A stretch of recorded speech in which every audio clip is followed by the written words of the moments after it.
بسم اللہ الرحمن الرحیم. بہت اہم موضوع کی طرف میں آج گفتگو کر رہا ہوں. میرا موضوع ہے بلاسفیمی. پاکستان کے اندر ہندو مذہب جو ہے مندروں کے اندر بتوں کی پوجا کرتا ہے اور بت ان کے اللہ ہیں، ان کے خدا ہیں.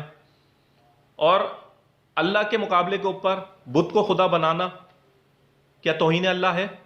اگر توہین اللہ ہے تو ان پہ توہین اللہ کی ایف آئی آر داخل ہو رہی ہے پاکستان کے اندر؟ اگر نہیں ہو رہی ہے تو اس کا مطلب یہ ہے کہ پاکستان کے آئین کے اندر اجازت ہے کہ جو مذہبی اقلیتیں ہیں انہیں ان کے عقائد کے مطابق عبادت کرنے کی اجازت دی جائے گی، اور ان کی عبادت کو نہ توہین رسالت سمجھا جائے گا، نہ توہین اللہ سمجھا جائے گا، نہ توہین صحابہ سمجھا جائے گا، نہ توہین اہل بیت سمجھا جائے گا. اسی طریقے سے عیسائی جو ہیں وہ حضرت عیسیٰ علیہ السلام کو اپنا نبی مانتے ہیں، حضرت محمد مصطفیٰ صلی اللہ علیہ وسلم کو اپنا نبی نہیں مانتے. تو یہ توہین رسالت ہو گئی کیا؟ اور اگر توہین رسالت ہے تو ان کے اوپر کیا توہین رسالت کی ایف آئی آر داخل ہو رہی ہیں اس عقائد کی وجہ سے؟ ایسا بالکل نہیں ہے. اس لیے کہ آئین پاکستان نے اس بات کی اجازت ہے کہ عیسائی اپنے مذہبی عقائد کے مطابق اپنی زندگی گزار سکتے ہیں، چاہے ان کے عقائد جو ہے اسلامی تعلیمات سے متصادم ہوں، اس کے باوجود نہ اسے توہین اللہ، نہ توہین رسالت، نہ توہین صحابہ، نہ توہین اہل بیت سمجھا جائے گا. اسی طریقے سے اہل تشیع جو کہ پاکستان کے اندر 20% ہیں، لیکن اقلیت نہیں ہے وہ، کیونکہ اگر تمام فرقوں کو الگ الگ جوڑیں گے تو تقریباً برابر کی اکثریت ہے ان کی باقی فرقوں کے مقابلے میں. تو اگر وہ اپنے عقائد کے مطابق زندگی گزارتے ہیں اور وہ امامت کے سلسلے کو مانتے ہیں اور خلافت کے سلسلے کو نہیں مانتے، تو پھر ان کے اوپر توہین صحابہ کیسے بن جائے گی آئین پاکستان کے مطابق؟ کیونکہ شیعوں کو اپنے عقائد کے مطابق زندگی گزارنے کا حق حاصل ہے، سنیوں کو اپنے عقائد کے مطابق زندگی گزارنے کا حق حاصل ہے. جب شیعہ نہیں بول رہے ہیں کہ آپ جو ہے خلافت کو کیوں مان رہے ہو، امامت کو کیوں نہیں مان رہے، تو پھر سنی کو بھی یہ بات نہیں کہنی چاہیے کہ آپ جو ہے امامت کو کیوں مان رہے ہو، خلافت کو کیوں نہیں مان رہے ہو. شیعہ اور سنی دونوں الگ ہیں، جبھی تو اپنے عقائد کے مطابق زندگی گزار رہے ہیں، تو پھر ایک دوسرے کی توہین کیسے ہو گئی؟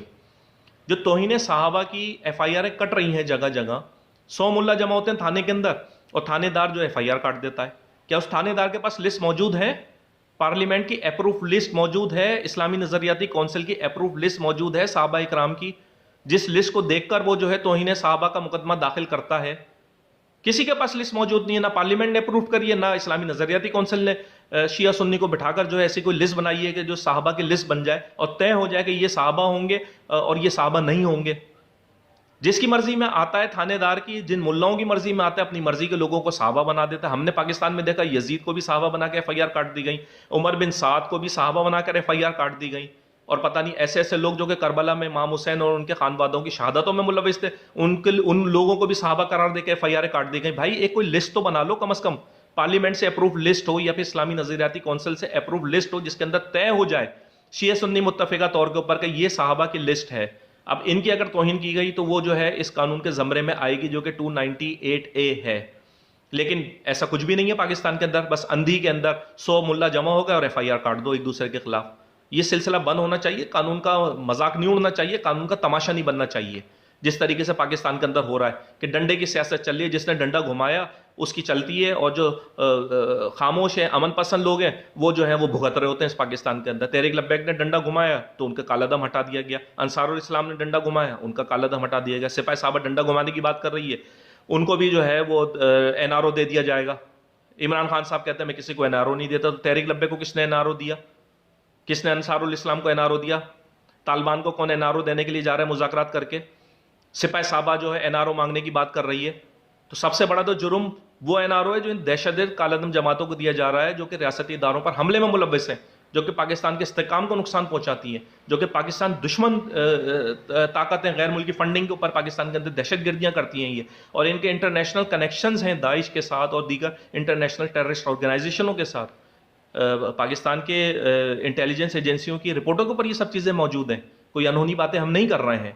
پاکستان کے اندر قانون کا مذاق اڑنا بند ہونا چاہیے. بلاسفیمی کا جو قانون ہے اس کا غلط جو استعمال ہو رہا ہے پاکستان کے اندر، فوری طور کے اوپر اس کو ختم کیا جانا چاہیے. ہر مذہبی عقائد کو اس کے عقائد کے مطابق زندگی گزارنے کا حق آئین پاکستان دیتا ہے. یہ نہ توہین مذہب ہے، نہ توہین رسالت ہے، نہ توہین صحابہ ہے، نہ توہین اہل بیت ہے. ایک دوسرے کو برداشت کرنا سیکھیں. اگر شیعوں کے کلمے میں علی ولی اللہ کہا جا رہا ہے، لا الہ الا اللہ محمد رسول اللہ کے بعد علی ولی اللہ کہا جا رہا ہے، تو یہ توہین صحابہ کیسے ہو گئی؟ اگر شیعہ جو ہے علی کو جو ہے اپنا پہلا امام مانتے ہیں، پہلا خلیفہ مانتے ہیں، اور سنی اگر چوتھا مانتے ہیں، تو اس میں توہین صحابہ کیسے ہو گئی کہ نہیں یہ زبردستی ڈنڈے کی بنیاد کے اوپر آپ اس کو چوتھا مانو پہلا نہیں مانو ورنہ باقیوں کی توہین ہوگی؟ یہ تو آپ کی اپنی تشریح ہے نا، قانون کی تشریح تو نہیں ہے، آئین پاکستان کی تو تشریح نہیں ہے، آپ کی تشریح تو اس ملک میں نہیں چلے گی نا، اس ملک کے اندر تو پاکستان کی اور آئین قانون کی تشریح چلے گی۔ ڈنڈے کے زور کے اوپر جو ہے اس ملک کو چلانے کی کوشش نہ کریں۔